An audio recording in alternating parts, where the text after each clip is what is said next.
Welcome to another episode of our mini podcast, I Built a Company That Makes a Difference by B1, where we talk to founders of sustainable businesses to get their quick takes on how and why they started their companies and some lessons they learned along the way. Today, we're talking to Callie, the co-founder of No Tox Life, a zero-waste vegan body and home care manufacturing business. Callie, thank you so much for joining us today. Thanks for having me on. This is awesome. Cool.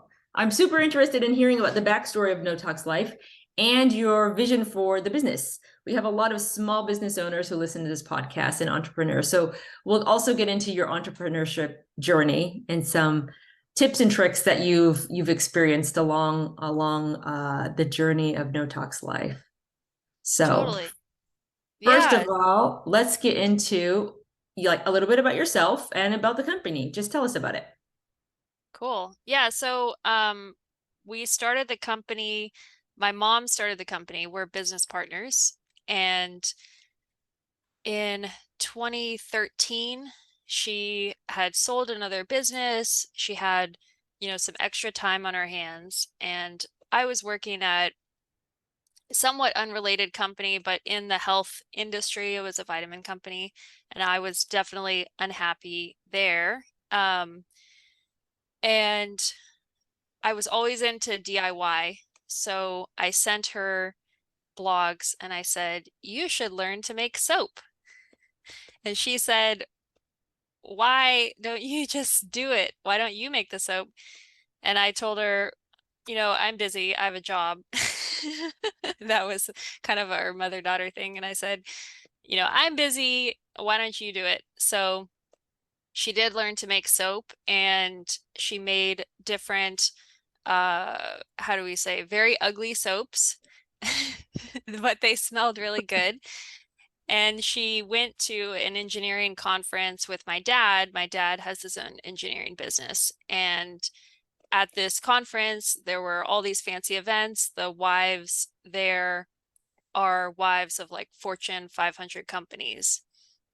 And she was giving out the soaps, and they said, "Well, why don't you start a business? Because these are really nice. We really like them." She was getting phone calls and emails, and the people were asking, could they get more of these soaps? And my mom's viewpoint was she didn't really want to be a soap lady, because she had this idea like, okay, oh, if you just make soap, you're like the soap lady. So she was kind of mulling it over because she did like making the soaps and they were very popular. And then she was at the grocery store buying shampoo, her usual shampoo from Trader Joe's, which in her mind was natural. And she turned over the label because she'd done a lot more research. She understood ingredients, and she said, "Oh, this isn't natural the way I thought. This isn't as beneficial. And, I could make something better than this, and maybe other people would want that too." And so then she came up with the idea of No Tox Life and decided to actually start a business with a bigger purpose of helping make, healthy, non-toxic products that are more accessible, that are good, somewhat affordable alternatives to drugstore products, with ingredients that, are transparent and people can understand and feel better about. Awesome. Okay. And what year officially did No Tox Life start? We launched on Earth Day 2014. Okay. All right. So it was just a year from when you sent her that link to say, "Hey, mom, start making soap, please." And you transformed that into a business. Did you join right away? I was helping right away. I have always been graphic design inclined, so Hmm. she showed me some of her early labels, and of course I said, "These are ugly, Mom. These need to be better." We're very blunt with each other. So I said, "These need to be better. I'll fix it for you." So I went in there, fixed her labels, and then I helped her with packaging, but it was all on the side. And then we launched the website. So we launched the website on Earth Day, and then we decided, okay, let's do farmers markets because that's where people sell products like this. So we got into Hollywood Farmers Market, which was actually pretty difficult. It's like pretty competitive to get into that one, but the lady who was there who was making soap, she was retiring, semi-retiring, so we were able to get into her slot. And then we had our first real public sales day. We had done a sales day before at a church, and it was a church charity event raising money. It was called Empty Bowl, and it's like you buy a ceramic bowl, you pay a lot of money for the ceramic bowl, but then you get free soup, and then it helps give free meals to people. So at that church event, we did really well. And we were like, wow, this is amazing. Like we made hundreds of dollars. We didn't even try. Like people were buying so much. We were super excited. So then when we started at Hollywood Farmers Market, we had these huge expectations. We're like, oh, this is going to be amazing. Hollywood Farmers Market has 20,000 people every Sunday. This is going to be the best thing ever. And we spent over 8 hours. We got there, I think we had to start setting up around 6 a.m. We spent over 8 hours. It was hot, like disgustingly hot. We didn't have a tent. We were getting sunburned. And at the very end of the day, we made $150. Ooh, okay. It was bad. And I told my mom, I was like, I don't think we should do this anymore. I really don't think we should. And she was like, Callie, don't be hasty because, I'm the more, impetuous person. And, we should really think about it. Like, we should think about it. And I was like, okay, fine. Like, she was like, we don't have to quit right now. And I was like, okay, fine. We'll, I'll think about it a little bit. But I was already like, no, this is bad. We're not going to do this again. So I thought about it for a week. We had a week off on the market because it was like every other week we were switching with this lady who was retiring. And then that week I said, let's go back. Let's kind of audit the market when we're not a seller, and let's look at what other people are doing. Almost 100% of the other people were selling produce and food products, not like body care. The entire market is mostly like fresh fruits and vegetables, prepared foods, flowers, that sort of thing. So we looked at it, and then we looked at another market, and we got ideas on displays, and I was observing which booths were busy and which booths weren't, and what the visual differences were. So over that next week, we spent time and kind of like completely revamped our display.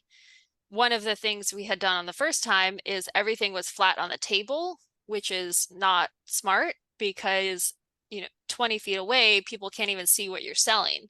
We didn't have a tent, we didn't have signage. So we got all of that. We got a tent, we got signs done at Kinko's, and we got elevated displays so you could be 20 feet away, you could see what the products were. And then the next week when we went back, the sales were either double or triple.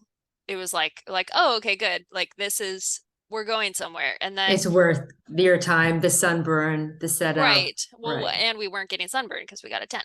Right. So so that was like, oh, okay. Like people would come over, and that was great. What was happening the first time is they weren't even coming over. So we're just sitting there like, hi. People are coming over. We felt really sad. So they started coming over. We were having conversations with customers, and that was extremely valuable because people would come up, they would say, for example, do you carry a beard oil? And my mom would say, yes. And she would get their contact information, and then over the next 2 weeks we would make a beard oil, and then we would have it and sell it to the next person. And so it was a really good way to rapidly have product development and get like very quick feedback directly from those people of what they liked, what they didn't like, what scents were good, what textures they liked, what they were asking for. It was very important. And really quick. So your mom is an entrepreneur. You said she sold, and obviously from this story, she knows what she's doing. So she sold a business, and you said your dad had his own business as well. So you come from an entrepreneurial family. How was the transition for you from working at a business, somebody else's company, to transitioning here? Was it like pretty smooth? I've seen this done before. My parents run their own businesses. I've seen this for a while, or was it a big decision? It was a big decision. What's interesting is my dad, he did work in corporate for 35 years for a massive company. So even though he did start his own engineering business, his mindset has always been, and in my opinion, will always be corporate because of, I mean, it's whatever. It's a certain way of, speaking, or a certain way of emails. Like to me, it comes across as corporate sometimes, which is funny. And my mom worked in education at a private school for like 25 years. So she also had that structure. But before that, she ran, her dad's construction business, and then she did start her own business, which she sold. Actually, she sold two businesses. So, but I don't feel like there was that much taught on how to run a business from either one of them, because if there was any help like that I did with those businesses, I was more of an employee. Um, but what was your question again? Sorry. The transition Oh, from the working in a transition. corporate to joining Yes. your mom. Yes. Yeah. So I was very, very nervous to quit at the company I was working for. I wasn't even making that much money. It was not enough money. And I was unhappy with their practices, but the kind of uncertainty, basically, I was ready to quit. I didn't like what that company was doing, and I had expressed it to the owners directly, and they kind of brushed me off. They're like, "Oh, you want to quit because of this?" And I was like, "Well, I actually do. I completely disagree, and I don't think it's ethical." And they didn't hold that same viewpoint, and I couldn't, keep my integrity and stay there. So I had to do something, and I had quit another job for moving to this company, not knowing what they were doing. And so I called my mom after kind of discovering more about what was happening. And I said, I really want to quit. I don't want to be here. Can I help with No Tox Life? Like, could we be business partners or something? And she agreed. So she said, we can see, like, we weren't profitable at that point, but she said, we can see what we can do and what money we could make. So I kind of just quit and lived off of credit cards for a couple years. And we made it work, but it was very difficult. I don't know how most people start their businesses. We used our personal savings and credit cards. I would say we weren't profitable for about 4 to 5 years. Um, or, if you want to say profitable, I think I made enough money that I didn't have to pay any income tax. So it's not very much money. And at the same time, we were paying employees. So we paid employees first, and we weren't necessarily paying ourselves. And that's a whole other part of the story, is the financial intelligence you need to not go under as a small business. Yeah, that's a big one. Whether you're raising capital from VCs, angels, the markets, taking loans, using savings. Yeah, that first few years and the life of a business takes a lot of, as you said, financial acumen. So 4 or 5 years, that's a long time. How long had the business been going by the time you entered full time? Full time, about a year. Okay. Yeah, I was helping her every weekend, but she was working full time during the week. She was making the products, she was doing R&D, and so I think my involvement was at least one weekend day or one weekend day every other week, kind of depending on where it was in there. And then as soon as I came on full time, I was also still studying. I was doing other things. I was studying computer programming. I hadn't like fully committed. And then it took probably another year and a half for me to like fully commit of like, okay, I'm doing all of this with all of my time. And at that point, we were, up till 2 a.m. Saturday night, labeling things to be ready to wake up at 5 to go to the farmer's market. We were, because we were making everything. So if it was made, Saturday or Friday, then the labels had to be designed, it had to be packaged, and it had to be ready. Yeah, wow, that's a lot. So then at the beginning, I guess since it was you and you were kind of doing everything. If we fast forward to today, how do you and your mom split responsibilities within the business? And how many employees do you have? How big is it? And also, where are you located? There's so many questions that I haven't asked So yet. many questions. So our company is located in Austin, Texas. Okay. We're outside of Austin. I just say Austin because nobody knows where the actual city is unless you're Texan.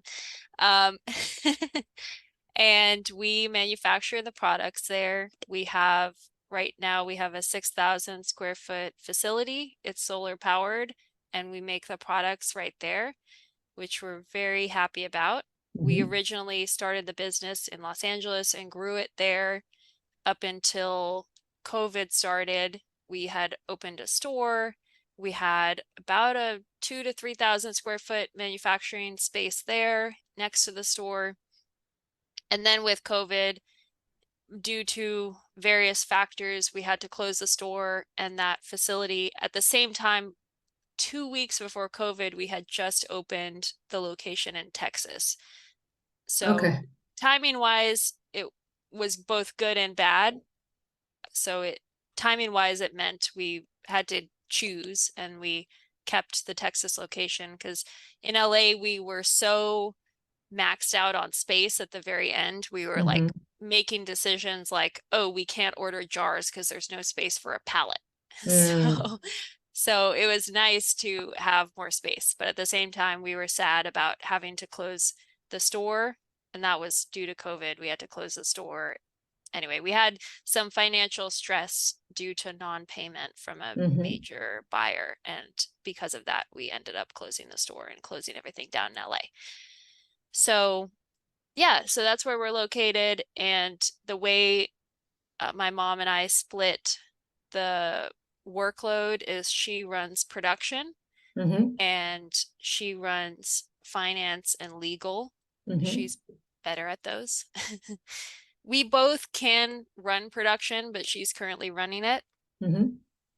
And then and we kind of like brainstorm on production things. So if we want to get a new piece of equipment or we need to scale up a certain thing, we'll be both working on that a lot. And then I run the marketing, R&D, and sales. She used to run R&D, and now I'm mainly running it. I think, like, organization structure wise, it tends to fit under marketing because it ties in with customer feedback. So it ends up making more sense for me to do it. Okay. Again, on the R&D, we collaborate. So, I'll come up with formulas. She'll help test them. We obviously have to make sure they work in production. So there's a lot of back and forth on that Mm-hmm. because things that I dream up do not always work in production. And how big is your team? Currently, we have, let's see, 1, 2, 3, 5 full-time people. 5 full-time people. Okay. Everyone's based in Texas. We have one who works remote to manage wholesale sales. Got it. Okay. And a lot of people start when they're confronted with the reality of how much toxins are used in commercial soap production, start the way that you did. Lengths like, how do I make my own soap? This is horrifying. Can you give us kind of a timeline about how your product lines expanded from soap, shampoo. What was next? And how did that journey kind of go? Interesting question. That ties into the financial intelligence I was mentioning earlier. Okay. So, so our timeline as far as production, coming up with new products, it was completely driven by what customers wanted. Not to say that, we just take orders from customers and, they tell us and we'll make it. It's not necessarily that. It's more like really finding out, what is needed and wanted, because you can come in here to an industry with a preconceived idea, and that might stop you from delivering what people actually want, and that might hinder your company growth. I have seen companies that they come into the marketplace with a particular thing and they're like, this is what I'm doing. And that could be great if they chose the thing that was needed and wanted. For us, we were more open, and it was probably because we were total noobs to the whole thing. So we were, it was only wrong answers from us because we didn't know what we were doing. So that's probably a good thing because we were flexible. We were able to not have a fixed idea of what we had to do. So we were able to change things up. So at the beginning, she started making soaps. Then she started making shaving soaps. She was making lotions at one point. She started making deodorant. Kind of just all over the place. We did beard oil, we did facial serums, like candles, anything that people were asking for, we just started making it. And at some point, I believe around 2018, we had started doing wholesale. We had wholesale customers approach us at the farmers market booths asking to buy. We even had, was it JC Penney? Some TJ Maxx companies. Mhm. They approached us, which was very flattering until we got Mhm. into the sales meeting and realized that they wanted all the products for like 1/10 of retail. Mhm. Mhm. So that was Okay. exciting. We were like very excited. We were like, ooh, a giant company wants us. And then the buyer that we were talking with, and I understand if this is their business practice, but for us, we were very insulted. So she was like, oh, this is beautiful. Your bath salts. I love the way it's displayed and arranged. And, it's so pretty with all the layers in there. We were like hand layering salts with rose petals. It was like, Mhm. with a little palm leaf spoon on it. And she said, this is beautiful. So we'll pay $1. Oh my goodness. I was like, no, what? Like, we can't. I'm losing money. We What are you cannot talking? do that. Yeah. Oh Yeah, my goodness. I'm losing money. Like, you want this for $1, you want that for $1. What do you think we are? Like, we're not even paying ourselves right now. Well, what a So shock. What a shocking yeah, news. yeah. So anyway, around 2018, I believe we'd opened our store. We opened our store about 2 years into the business, 2016. So 2018, we were really expanding our product line. We started doing wholesale. At that point, we had 50 different soap scents. We Mhm. had 36 different deodorant variations. We Okay. had 35 different candles in two different types of vessels.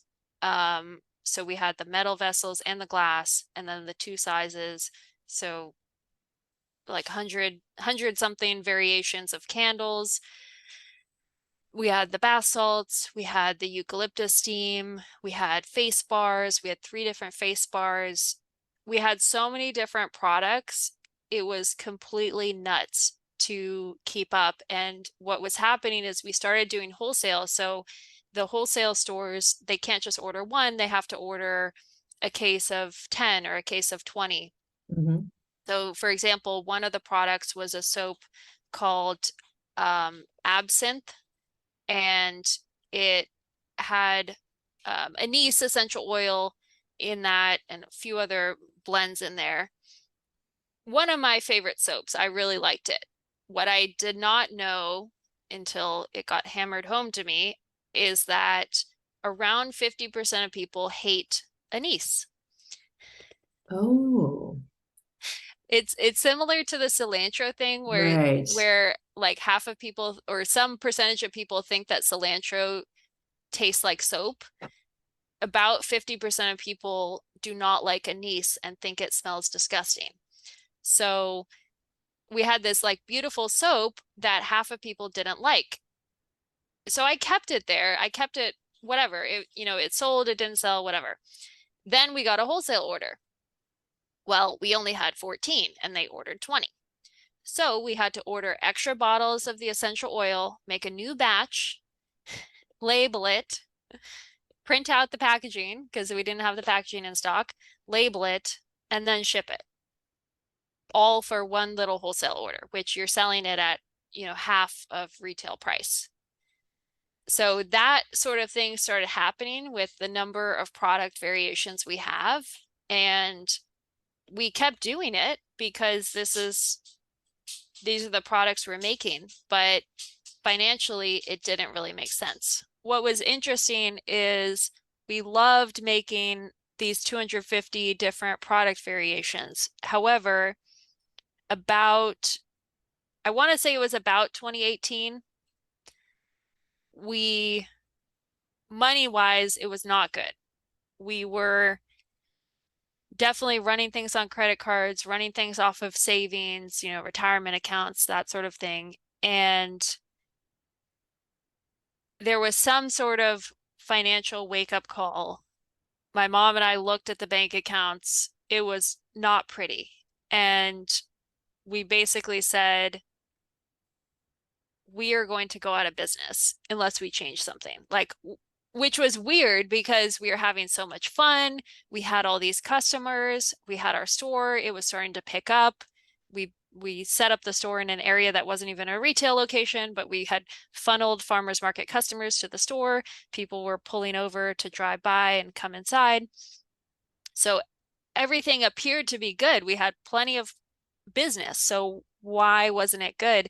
And we really delved into it and looked at the costs and determined that what we were doing with this, so many different product variations and doing wholesale was completely not viable. And we were losing money on these products where we kept having to make one more small batch just to fulfill this, or one more small batch just because it ran out.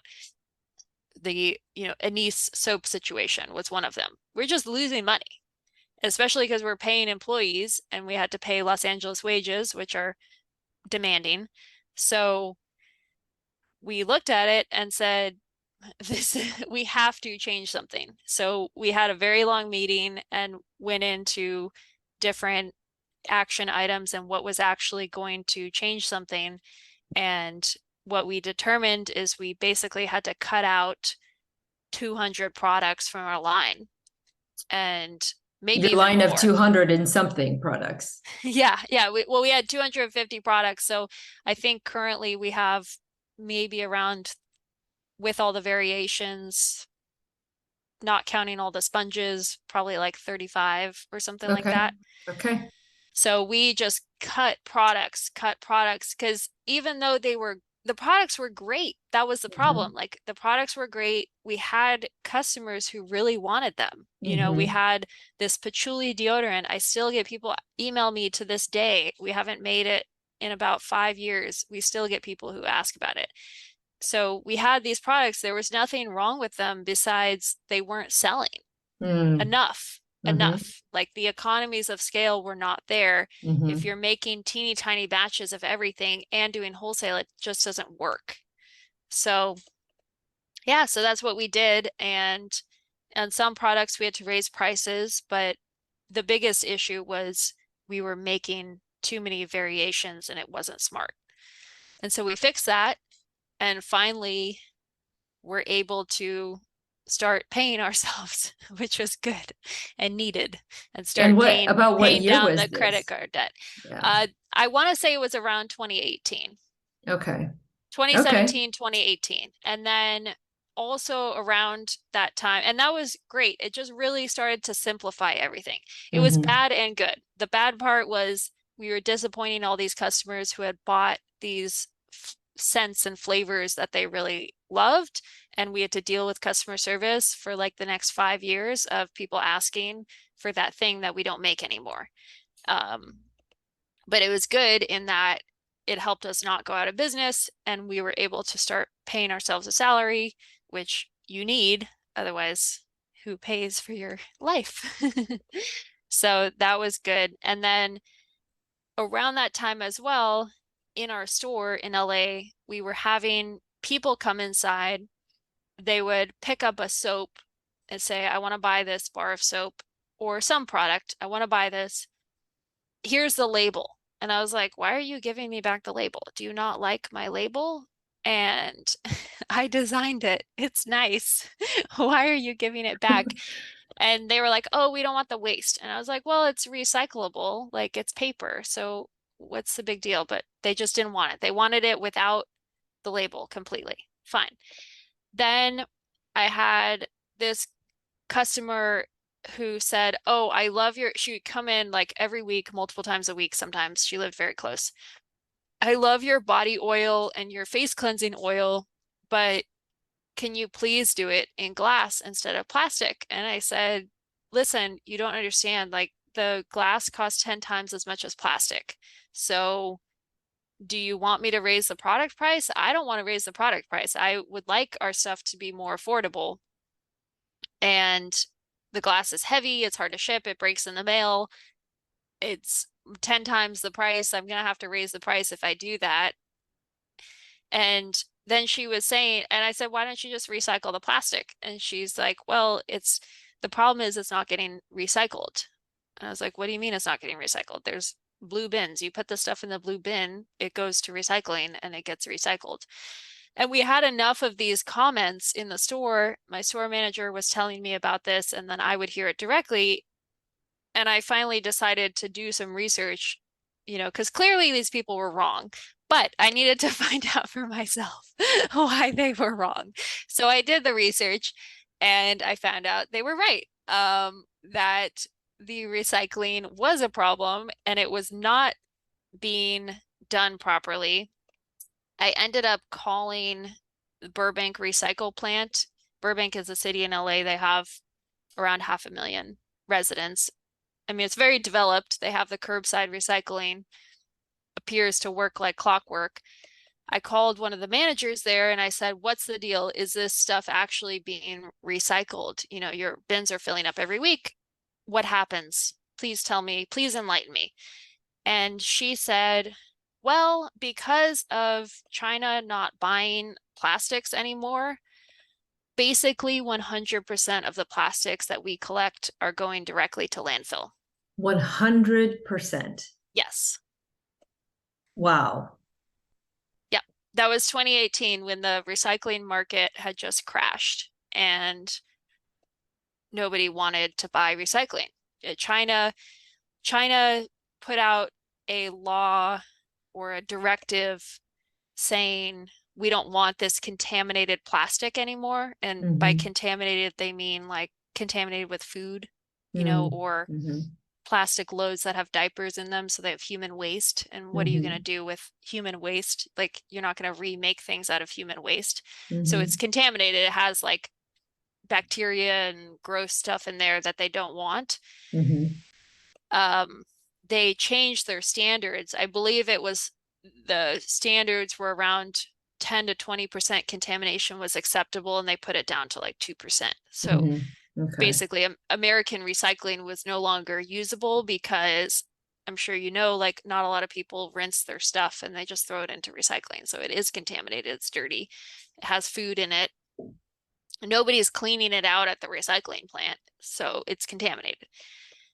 So yeah, so that was happening, and we had a wake-up call as far as the purpose of the company because, I watched the Netflix documentary about, I think, what's it called? Broken, where the plastic is being dumped in Malaysia and other places instead of China. And in China, the recycling villages where people are getting cancer due to handling burning melted plastic without safety equipment. It's very, so from that regard, we kind of re-looked at the purpose of the company, and we realized, okay, we can say No Tox Life, like we're going to make the best product, we're going to make the most organic product, the most natural product, we're going to use the best ingredients. Great. But that viewpoint with putting everything into plastic is selfish, because you're not you're not looking at the rest of the environment. You're also not looking at the people downstream after you throw away the product or recycle it. You're not looking at how it's affecting their life. So how no tox life are we if everything's in plastic, and after one use, when the product is done, it goes to contaminate the environment in Malaysia, or it gives some kid in China cancer. So we really looked at that and decided we don't want to contribute to this. And not everything in our line is currently completely zero waste. We still have the deodorants and tubes. We're working on that. But I do have a zero waste option on the deodorants. But anyway, so we completely revamped everything, one product at a time. We revamped our entire store. We built new shelving. We started doing refills in the store.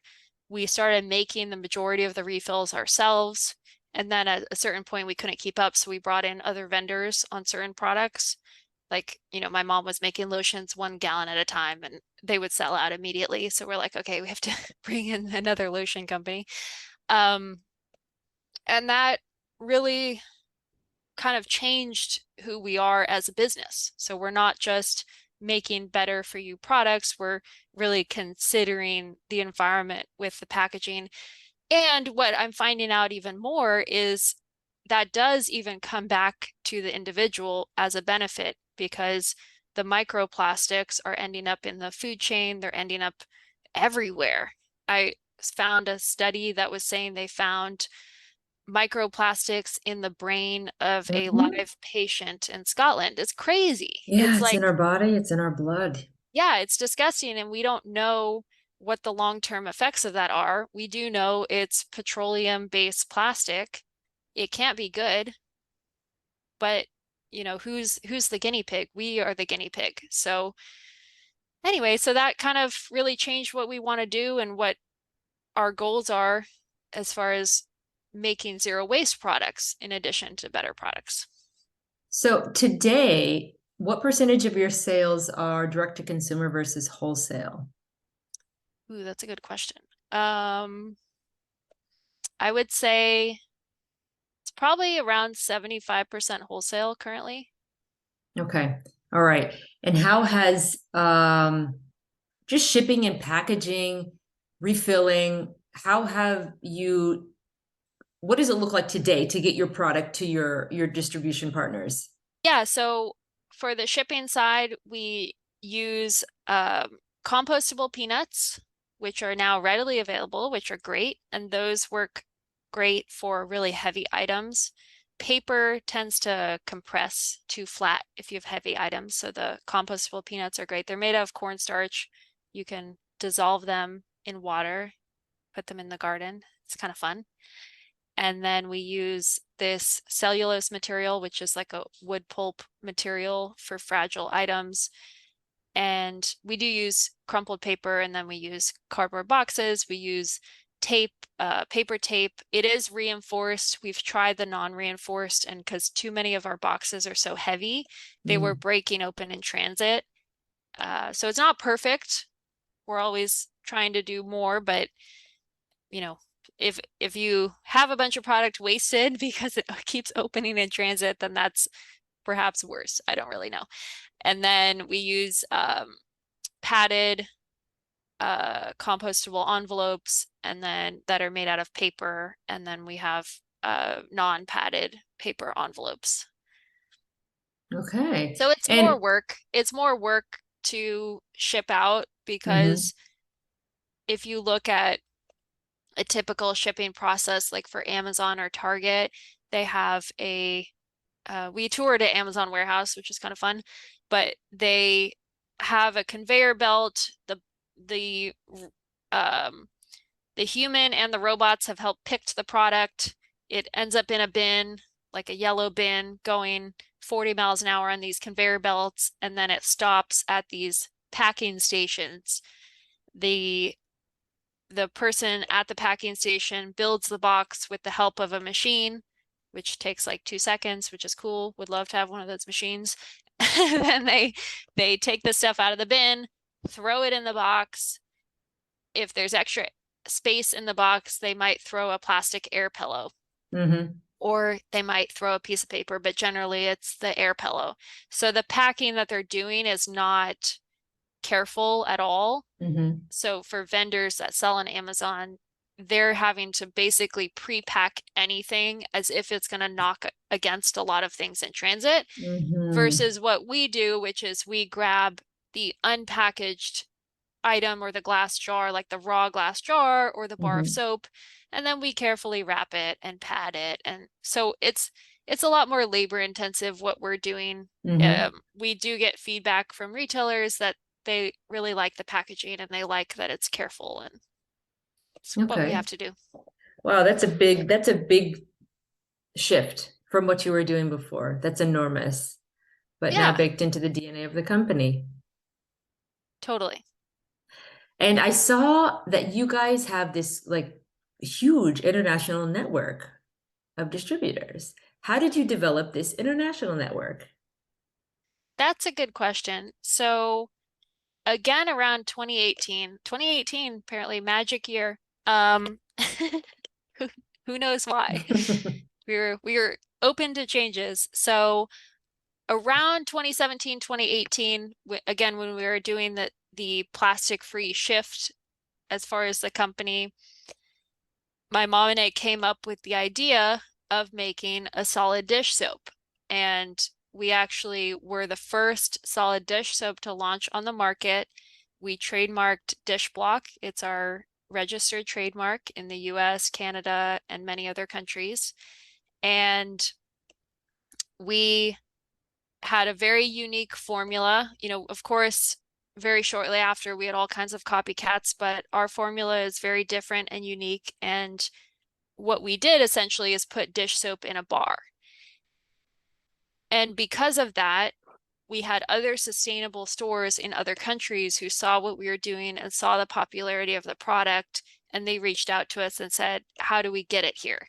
So we started selling kind of everywhere. We've sold in the Faroe Islands, which are I didn't even know where the Faroe Islands are, which I want to go there on vacation. It looks amazing. Looks like the best location. It looks like something out of Lord of the Rings. It's real islands. They're connected. There's 7 islands. They're connected by underground tunnels, and it's in the ocean off the coast of um, Denmark. So I think it's technically like related to Denmark, but they have their own language. We got our packaging translated to Faroese, and it was side checked by the writer of the Faroese dictionary. Oh. You can't even Google Translate Faroese. It's not in Google Translate. It's somewhat similar to Icelandic, which also translates very badly on Google. So we started selling there because they're on an island. So they understand, like, if you have plastic packaging, it doesn't go anywhere. There is no away. Mm-hmm. Away is like in the ocean or you burn it. There, you're not going to pay to landfill things off island, or you don't want to. So they have very limited space and they're environmentally conscious because they're right there in the ocean on these beautiful islands. Started selling there. We started selling in Japan. We have a Japanese distributor. She sells to a number of other zero waste and lifestyle stores in Japan. We started selling in New Zealand. Our biggest customer in New Zealand turned into our distributor. So she started distributing to New Zealand and Australia. We started selling to the UK. We had a distributor there. And then because of COVID, the shipping cost has kind of put a damper on a lot of the international stuff. We Hmm. do still have our active Japanese distributor, but some of the other ones we need to reactivate or change distributors. And really the shipping cost became a really big barrier there. Right. And then we're selling in Canada, which has been really good for us. A lot of Canadian people are environmentally conscious. They're looking to cut down plastic. I think the number of zero waste stores per population is probably more in Canada than the US. Wow. Okay. And today, how many reseller distribution partners do you have total? Interesting. I thought it was 2,000, but my sales manager told me it's more like 3,500. What a happy mistake to have made. I guess. Yeah, no, it's good. I want to be accurate, but I believe she's probably right because we've gotten a lot of new ones. That's awesome. That's Yeah. fantastic. Are there any kind of cities around the US or hotspots that you think are just quite plugged into this? And there's a lot of consumer demand.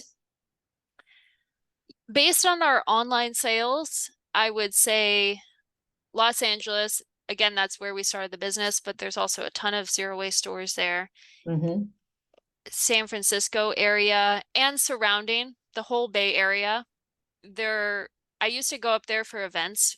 I used to sell at different craft fairs up there, and I can say that 7 years ago, 6, 7 years ago, when I was up there selling, I was they were further along on zero waste and environmentally conscious than LA people. Mm. And I felt like um the San Francisco people came at it from a different viewpoint. The LA people would, and I feel like I can say this because I grew up in LA, but they came at it from a little bit more shallow viewpoint, which was like and this is a generality, but they would come at it from a little bit more shallow viewpoint of like I, live a vegan lifestyle, or um, I use better products, or I'm very careful because I want to look good. And it would be a little bit like that, which it was just very interesting because I was up in San Francisco and LA is full of beautiful people. So it's like, people are moving there to be in acting and modeling. And then I go up to San Francisco and there were less beautiful people, plenty of beautiful people, but like less people who are obviously models walking around on the street. And people who would come to my booths, they would be interested from a health standpoint of Oh, that like, is an interesting yeah, difference. they would be like, is this actually healthy? Like, I'm very careful because I do want to be conscious of my health and I want to be conscious of the environment.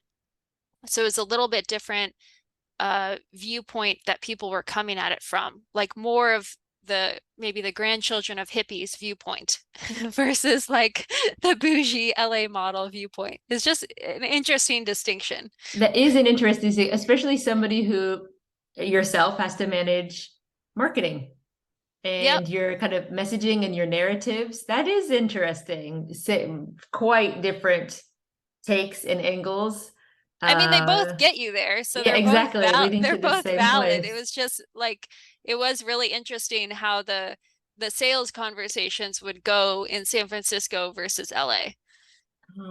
Really interesting to do customer discovery on such consumer facing products. And you said, like, in your stores, you get immediate, or the farmers market, you get immediate feedback. That must be fascinating.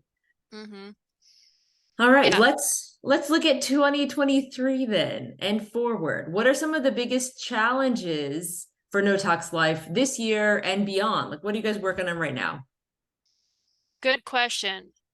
Challenges wise, has been very difficult since COVID started is the inflation. I'm sure you hear that from Mm-hmm. everybody. Mm-hmm. Nothing new there. It's what's difficult is like we don't want to be overly expensive, Mm-hmm. but also the cost of ingredients and the cost of packaging has gone way, way up. For Mm-hmm. example, I'm reordering boxes for one of the products, the same package. that I was able to get a year ago for a certain price. I now have to go for a cheaper, thinner box, take away one of the colors, and the price is almost doubled.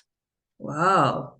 Yes. So that's really tough because, the final price for the product, there's only so much someone will pay for dish soap. There's only so much they'll pay for a lip balm. And if everything you put into the product becomes more expensive and we're paying our employees more, which we're paying them significantly more, what gives? Yeah, yeah, So, there's got to be something and that, the cost of shipping goes up, like yeah.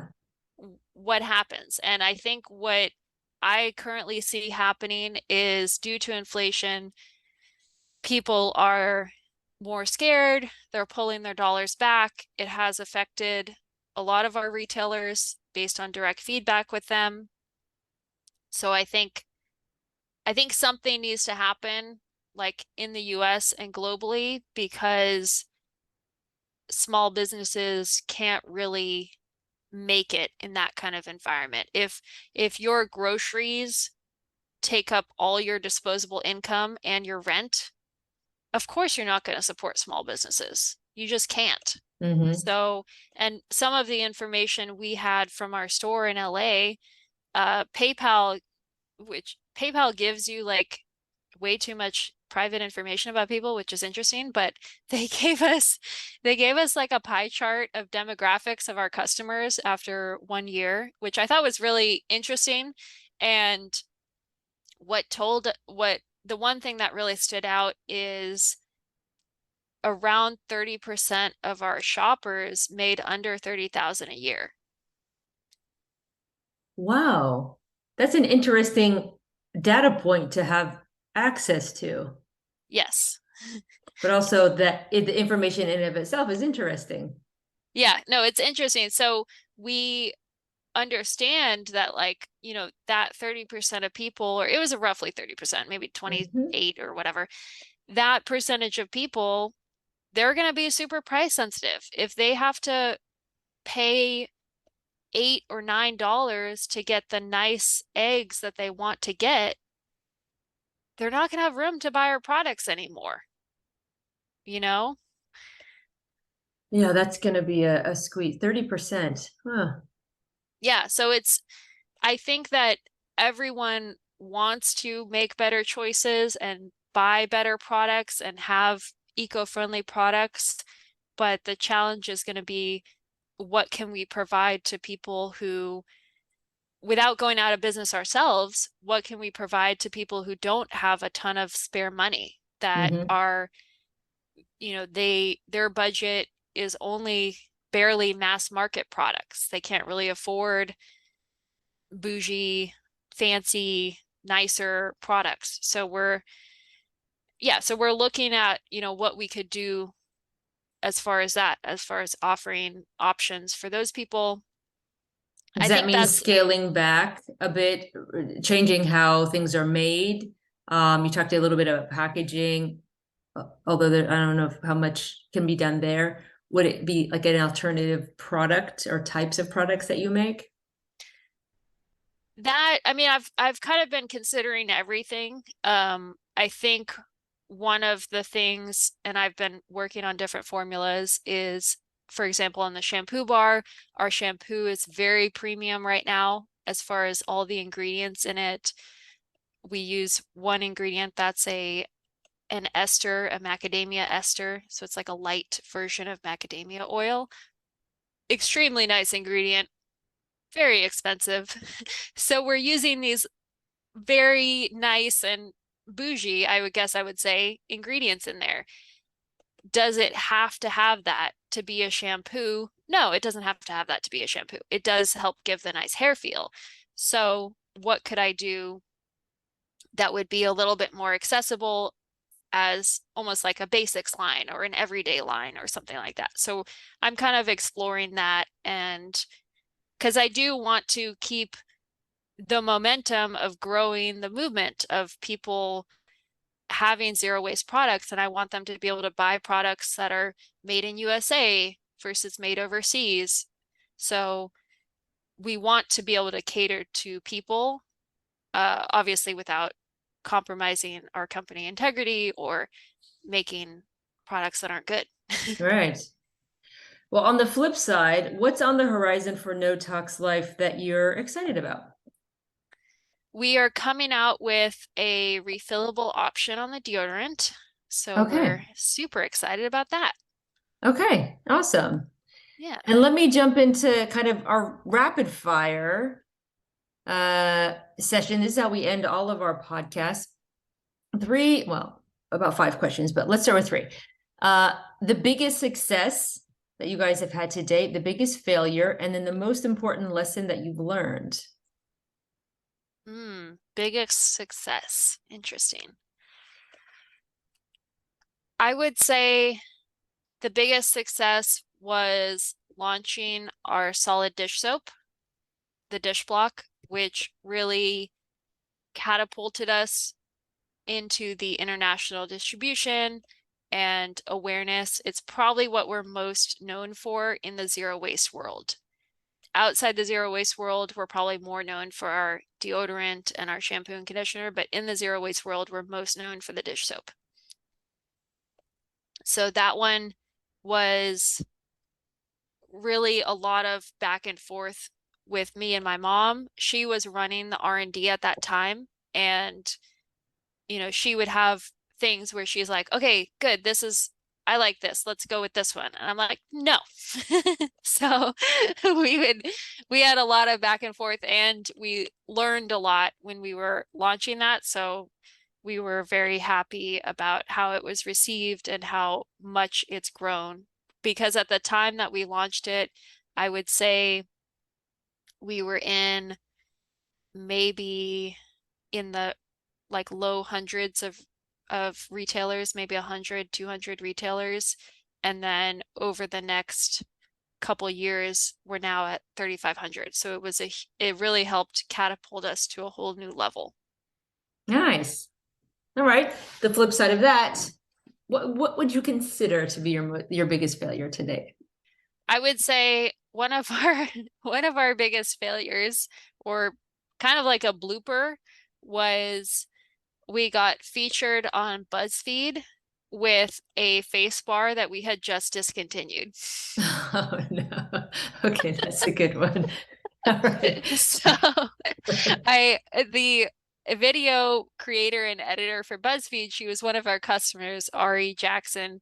And so we had seen her around a lot. I didn't realize she worked for BuzzFeed. And then she came into the store one day and she's like, hey, I'm doing a video for BuzzFeed. I was not in the store. The store manager was there. And the store manager sold her literally the last of the blush bar. And then the store manager called me and was like, hey, they're going to do a feature on BuzzFeed, and I sold them the blush bar. And I was like, why did you do that? No, don't do it. And so luckily we followed her on Instagram, and I had her phone number or something, and I got a hold of her and I was like, listen, Ari, we've discontinued that. Please do not put that in your video. And at that time, BuzzFeed was huge. And I was like, please do not put that in your video. And she's like, but it's my favorite bar. It's what I use. And I was like, yeah, but we're not making it anymore. And so then I drove like half an hour to her house with our Onyx bar, which was what we were keeping.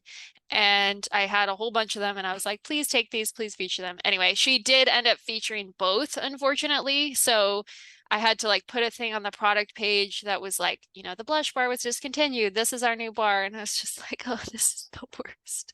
Oh This is my the goodness. worst, because millions of people are watching this and clicking through to our website and want to buy this thing that she's showing in the freaking video. So That is maybe the most unique fail that I've heard so far on this podcast.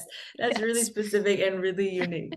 And poor Ari, because double disappointment for her. She was like the content she couldn't use, even though she did. And her favorite thing, her favorite bar was also discontinued. Poor We just her. discontinued them because we had 3 bars that were almost identical in the formula, and we were like, you know what, this is redundant. We don't actually need the 3 bars, even though there's very slight differences. Anyway. Okay, what about the most important lesson you think you've learned to date? Most important lesson is from one of my friends who has a food business.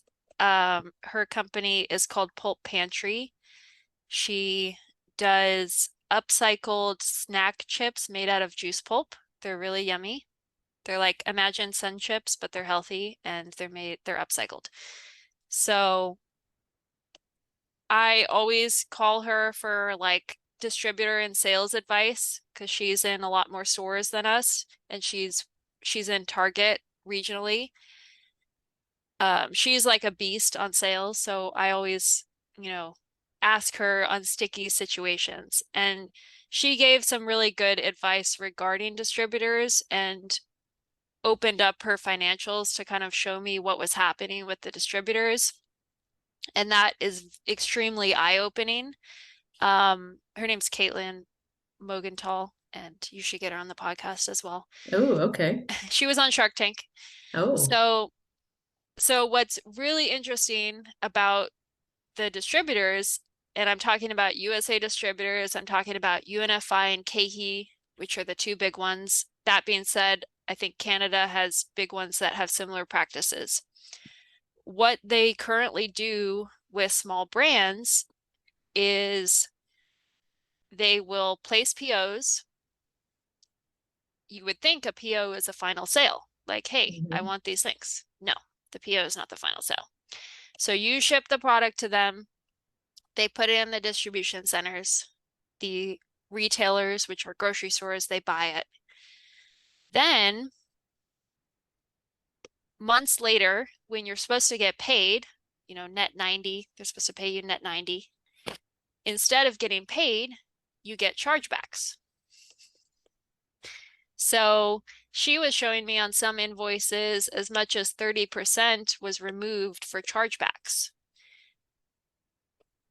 Wow. Yes. So, and I had been warned about this by actually PF Candle Co., the owners of PF Candle Co. I was talking with one of them, and she was kind of warning us about chargebacks from Target. So I was like, okay, that sounds bad, but anyway, whatever. But this from Kaylin was just very eye-opening, and it was cool that she was able to show that much. So, currently we're not with any US major distributors, but as we talk with them, we're in a couple conversations with them, it really helps us understand, like, okay, here's what the actual reality is, and here's what's going to happen. Their salespeople will say what their salespeople will say because that's their job. But what's actually going to happen is expect to get probably 30% less of what they order. Wow. Must have been what a terribly unhappy surprise at first. Right. And that's happening like systemically with small brands who are in these distributors. And I think it's part of the reason why you see kind of like flash in the pan food companies, because the founder is so excited to launch, like, oh, I have this new olive oil, I have this new hot sauce, like, yay, it's going to be the best product ever. And then the reality sets in with the distributor, the chargebacks are happening. You're out of business. Unless you have super deep pockets, you're out of business. And you can, and really from that, I could see why when you go to even natural grocery stores, you see products on the shelf that are not great, and they're from the big brands. I'm like, well, you're supposed to be a small independent grocery store. You're supposed to have like a more discerning taste for some better products. What's happening? And I believe the issue here is these distributors. And I probably shouldn't say any more, in case we ever want to get into one, but it's not healthy in my opinion. It's like, how is this good for consumers if that's happening? Well, that's a super helpful. That's a really important lesson learned, especially for all of the entrepreneurs and micro businesses who are potentially in the same position as you who are listening to this podcast. Yeah. Okay. Well, let's take it a little bit broader for our next question. If you could get 85% of the world to adopt a single behavior, what would it be? 85%. That's Mm, very specific. it is. Hmm. 85% of the world.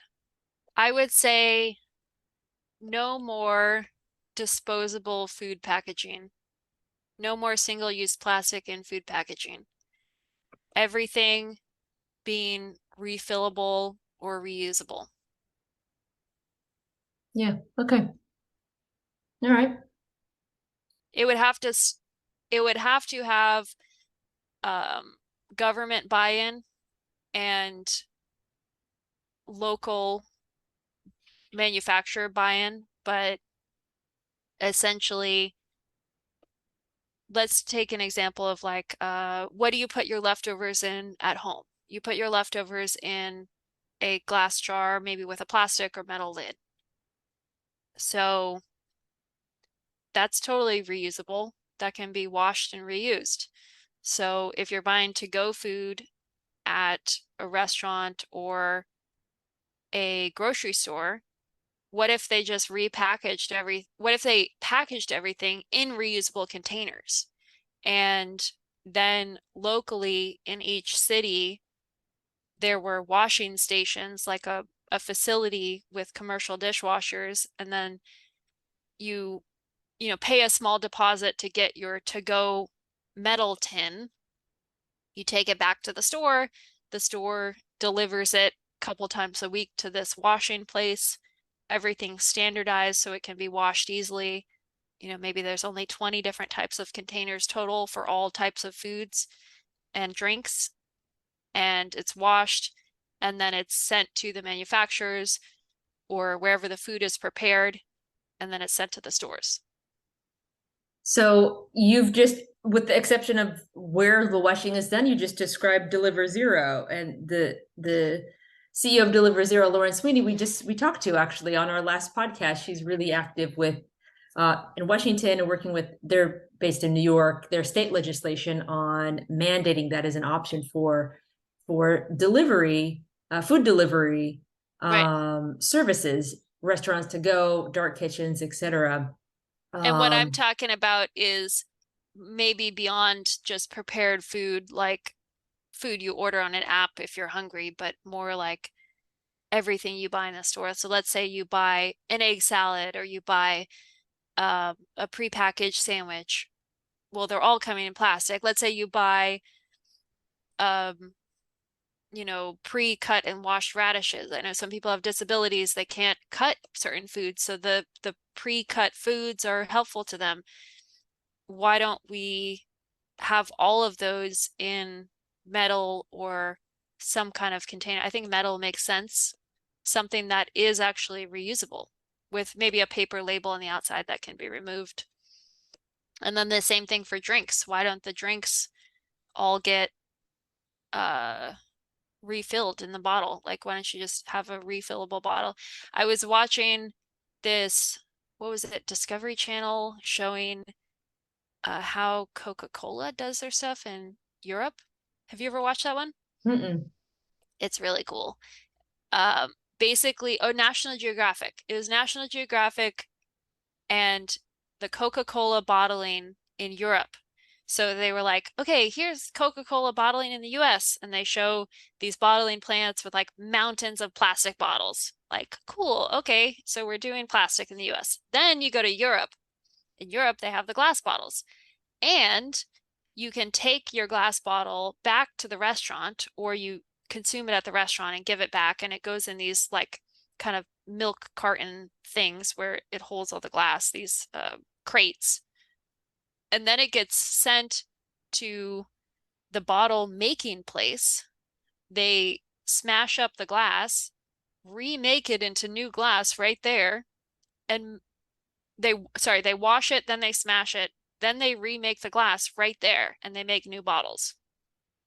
We'll try. Do you know the name of that? We'll try to find a link to that episode that you're talking about and put it in the show notes.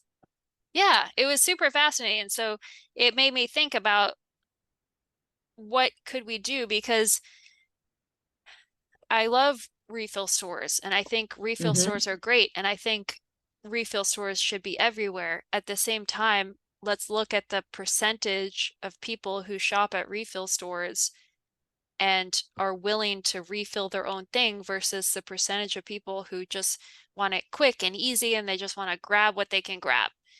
And I feel like doing a change like this has got to take some government intervention. Mm-hmm, for sure. As much as I don't want to say that, I don't know how the market would voluntarily do this, Mm-hmm. because what's happening is the plastic usage, like food is by far worse than any other category because there's so much plastic. Like I went to Trader Joe's and I was like excited to get some Trader Joe's stuff again. And then I was like, I'm not excited because everything's in plastic. I just want to eat Mm-hmm. a cool snack and it's all Mm-hmm. in plastic. So as a consumer, it's very hard to make that eco-friendly choice if it's not there, or if like the choice is, well, you can buy raw vegetables. You can buy raw vegetables because they're unpackaged, maybe. And then pretty much anything else in the store that's prepared or easier for you, for your family, it's in plastic. Your frozen meal that's convenient. I mean, people need that kind of stuff. They're super busy.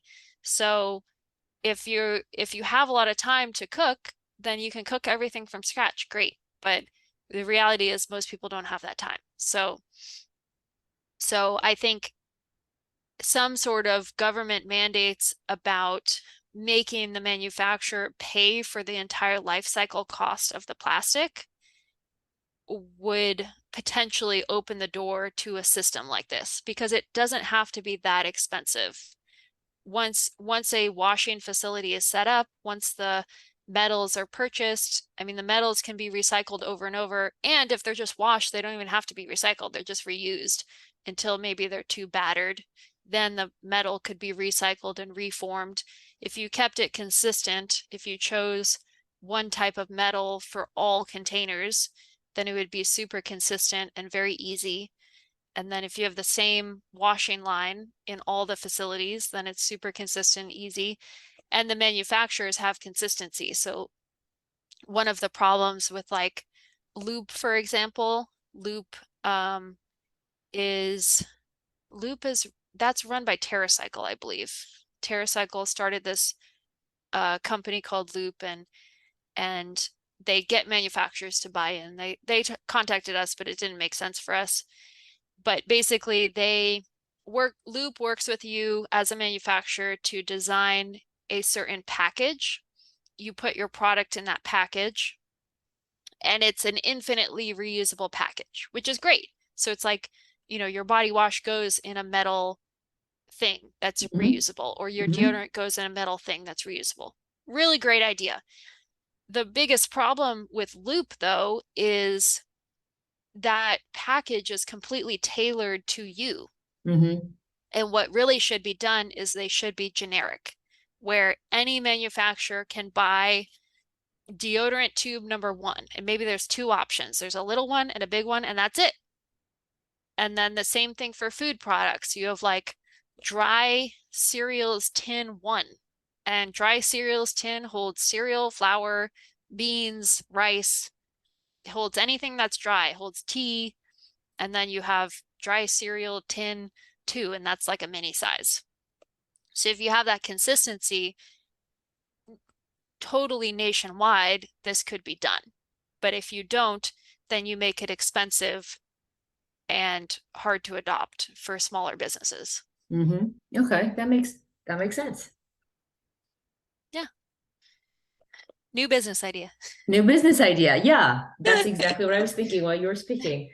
And our last question, where can we find you? Offline, we know where you are in Austin, but online, website, let the people Yeah, know. so you can find us online on our website, and we have free shipping on orders over $49. We're in about 3,600 stores, I think, according to my wholesale manager. Um, Strangely, we're not in a ton of stores in New York. I think it's because stores have closed during COVID, so we need to get into more stores in New York. But you can always email us with your zip code and we'll help you find a local store, the most up to date, who has the product that you're looking for, so you don't have to ship it or you can buy it and support local. Cool. And what's your website? NoToxLife.com. Awesome. Callie, thank you so much for chatting with us today about No Tox Life and all of your, not even tips and tricks, like deep wisdom for having built and scaled this business over the past, what, almost 10 years. Crazy. It's been almost 10 years. Now I feel old. Wise. Wise. I like it. Thank you so much. And thank you everybody in the audience. We will see you on B1.